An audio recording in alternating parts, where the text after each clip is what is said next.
Okay, I want today to talk to you about mental preparations in dealing with police officers and law enforcement. One of the things that you need to understand is that police officers have been trained as to what to say and to what to do in any given situation. And when you just shoot from the hip and you just guess at what you should say and you just give random answers and random actions, you are in a disadvantaged position from the very beginning. So what should you think about as it pertains to dealing with police officers?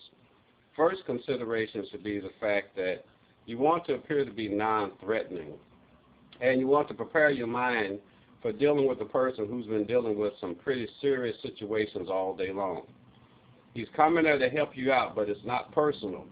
And you should understand that it is not personal, it's business with him. He needs to clear your call up as quickly as possible, and then he can go to the next person.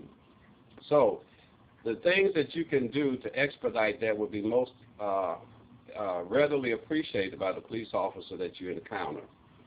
If he's cutting you off and giving you questions to answer that don't seem to be relative to what you're asking about, go along with that flow because there may be a reason behind it. He may be trying to get to the chase as to what he is really there to do and what he actually can do.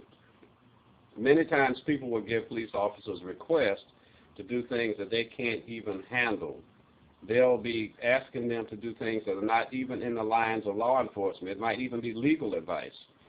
So be patient with the process so that you will expedite your encounter with the police.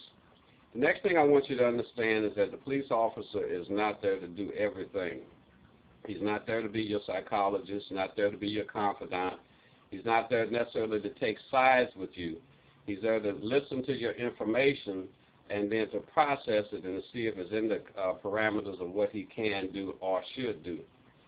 So as you deal with police, understand the psychology, the mindset. And you're dealing with a person that has been through an academy in which they have flushed out of his system a lot of the actions that would be rude and crude toward the public. So he's going to try to present himself in a way that he's been trained to present himself. And if he's not gracious, if he's very rude, it's probably because, might be because of the call that he just left or the call that he has to go on next, or it could be something even more tragic that has occurred. So do not expect emotional responses from the police officer that are similar to yours. If it happens to be that way, then just take it as a blessing.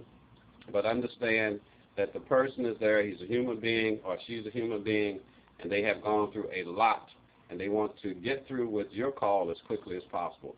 So prepare yourself mentally to understand the psychology behind a person that deals with life-threatening situations every single solitary day.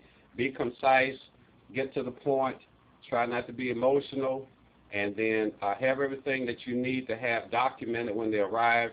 The more professional that you are, the more professional he will be or she will be in most cases, and it's the best way to approach your dealings with the police.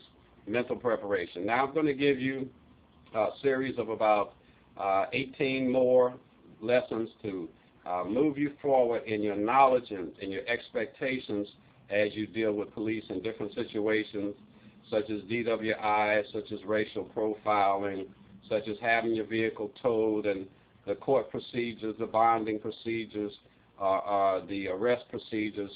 So there's a series of other things that you should know.